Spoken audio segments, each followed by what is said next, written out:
Hey, it's great to be on with everybody. Today we're talking about OMAD, is the one meal a day diet. You may have heard this term OMAD. It means one meal a day. And many people are doing this, consuming one meal a day, getting great health benefits. So we're going to talk about the pros and cons of this and really how to do it the right way.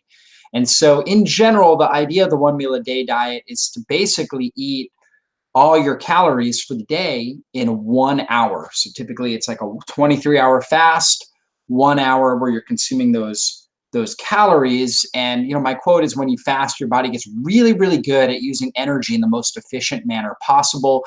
We develop metabolic flexibility, which is the ability to change our metabolism to meet the demands of our environment. So when I'm exercising at a high intensity, I don't have enough oxygen to burn fat for fuel. I need to burn sugar, or burn basically stored sugar, glycogen, in my muscles and my liver. So I'll activate that glycogen when I am exercising at a high intensity, as opposed to basically when I'm sitting or, basically just kind of hanging out in my office. I want to be burning fat for energy. Okay. So when we have enough oxygen, we want to burn fat. When we're working out at a high intensity, we want to burn sugar. Metabolic flexibility really allows us to go back and forth between those. We also want to be very efficient with our energy, where basically, we're not going to waste the energy. And this is really what happens when we practice intermittent fasting. Our body gets really good at using energy in the most efficient manner possible. And so there's a lot of benefits to that. And I'm a huge fan of feast famine cycling. So whether you're doing it in 1 hour or possibly like a 4 to 6 hour, maybe even an 8 hour eating window, where you reduce the amount of times that you're consuming food. So I always tell people it's not about eating less, it's really about eating less often. And so you reduce your feeding times and your window for feeding. But when you do eat, you eat a lot of food. And so when you're consuming that meal, you're in a time of feast, and you're basically helping support hormones like insulin, growth hormone, things like that, to help your body build tissue, and you're activating the mTOR pathway. When you're fasting, that's when you're cleansing. Basically, you're cleaning your body out, and you're developing autophagy, where your body's breaking down old decaying cell and cellular organelles and rebuilding those. And so feast famine cycling is key here. Now, what happens when you do the one meal a day diet? Well, it's going to dramatically improve the insulin sensitivity, because your pancreas can only produce a certain amount of insulin in a 1 hour period of time. So the other 23 hours, your insulin is going to be very low, and you're going to overall drop the amount of units of insulin that your body's producing each day, which therefore puts less stress on your cellular receptors. Your insulin sensitivity, the receptor sensitivity, improves. And on top of that, because insulin triggers pro-inflammatory cascades or pro-inflammatory gene pathways, your overall inflammation goes down. So when you improve your insulin sensitivity, your receptors' ability to respond to insulin, you're going to reduce inflammation in the body. You're also going to improve fat burning, because when insulin goes down, you burn fat for fuel and you produce ketones. So your body gets more keto adapted, and you become more metabolically flexible and energy efficient, like I was talking about earlier in the presentation. And because you're going through an extended fast, or it's not really an extended fast, it's an intermittent fast.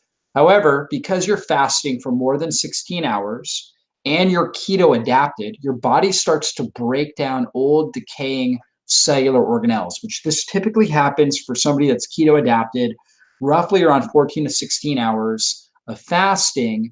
They're going to start to get some autophagy, and then it's going to ramp up each hour up until when you consume food. And so if you're doing a 23-hour fast, you're going to get really good 7 hours of high quality autophagy that will take place in that time period. So it's a really, really good thing from that perspective. Now, who should not do a 1 day or a one meal a day diet? Okay, or a one meal a day diet, the OMAD diet.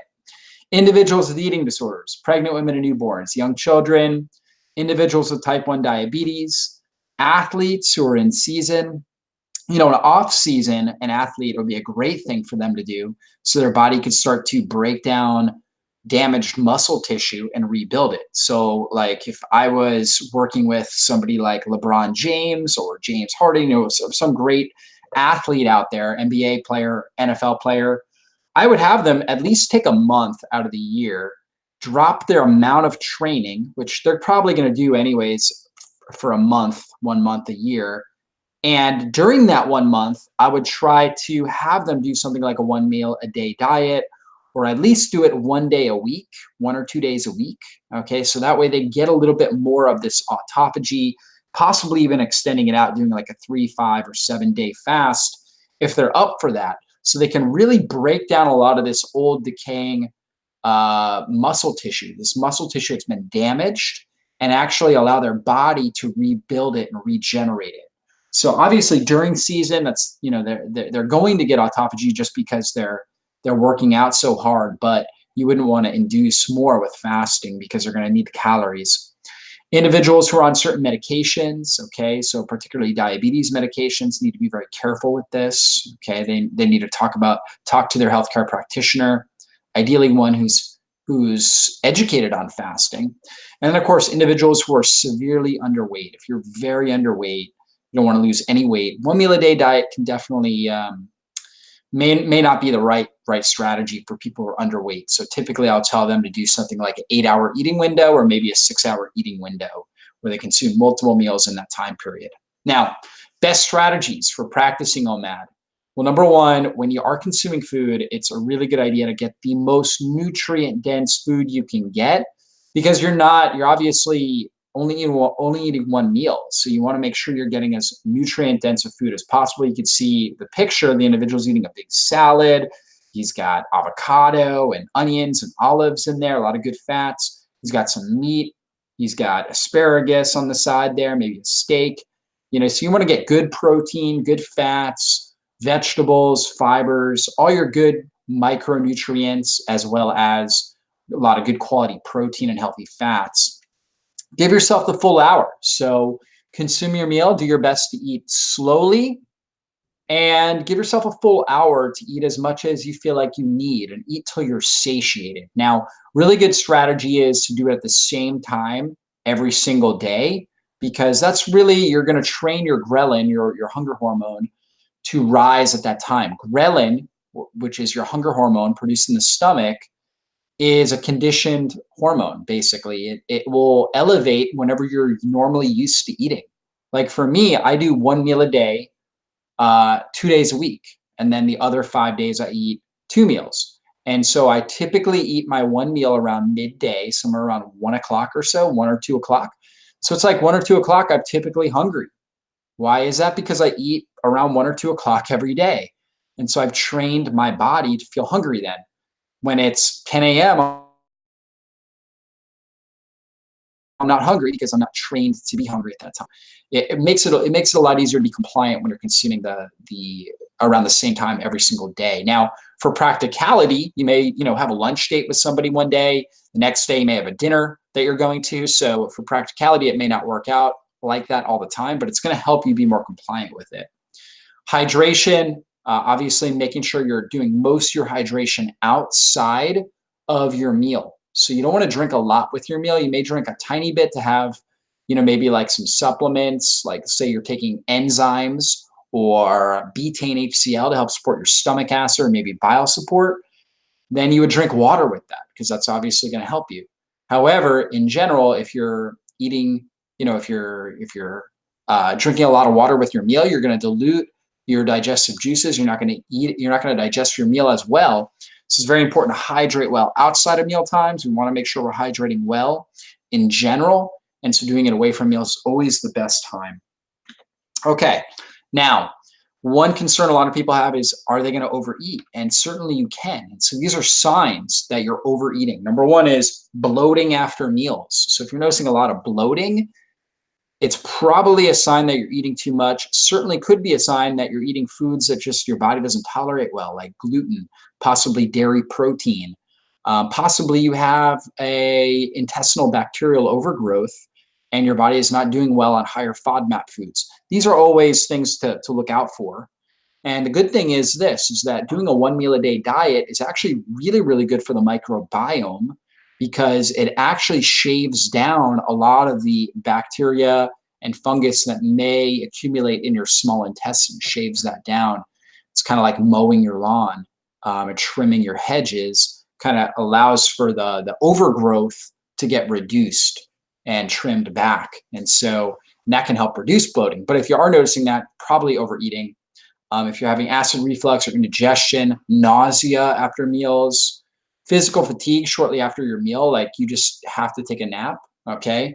Shouldn't really need that. You should feel still, I mean, obviously if it's in the evening, you may feel tired just kind of from a long day. But in general, if you're noticing a pretty big drop in your energy from the time you start eating till, like an hour after you eat, that could be a sign you're overeating. And then, of course, weight gain. So if you're trying to lose weight, yet you're gaining weight and you're only eating 1 meal a day, it's probably a sign that you may be overeating. There could be some other issues like thyroid issues.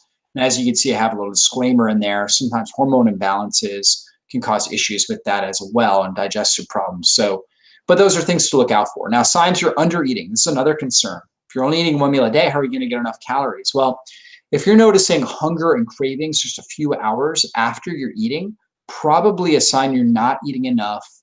Particularly if you're only doing 1 meal a day, but it's really hard. You have a lot of hunger, a lot of cravings throughout the day.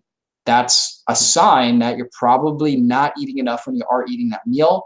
If you're losing too much weight or losing it too quickly, you may need to consume 2 meals and do it in like a 4 to 6 or maybe 8 hour eating window. Brain fog a few hours after meals. You should feel pretty good a few hours after your meal if you are eating the right amount.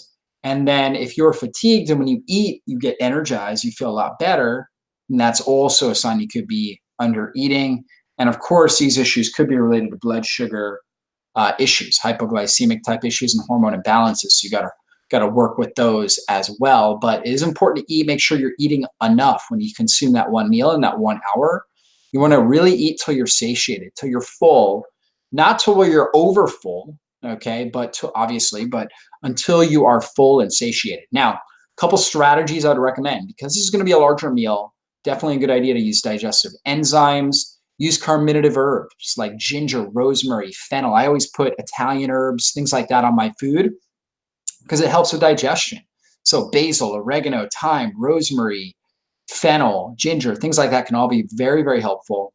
Using lemon, lime, or apple cider vinegar with meals. So if you're having a salad, having some maybe fresh squeezed lemon or lemon juice or apple cider vinegar on that. If you're having a steak, put some apple cider vinegar on it. The acids in the vinegar will help break down the meat, break down the protein there, make it a little easier for digestion. So you don't need quite as much stomach acid when you are eating it.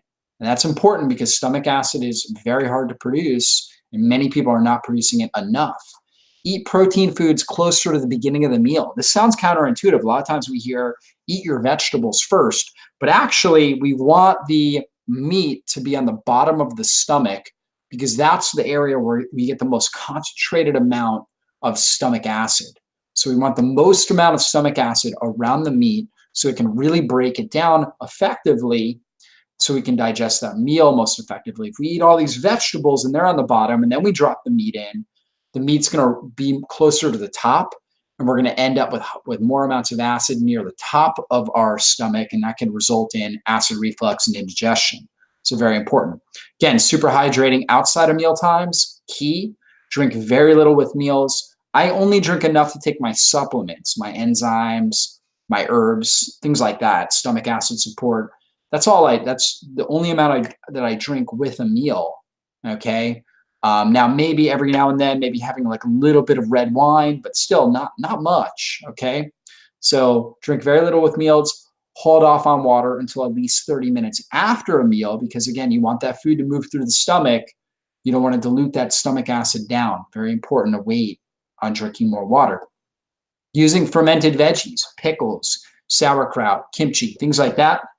Having that with your meals, very good. That helps stimulate digestive juices more effectively. You've got probiotics and enzymes in there. So another good strategy.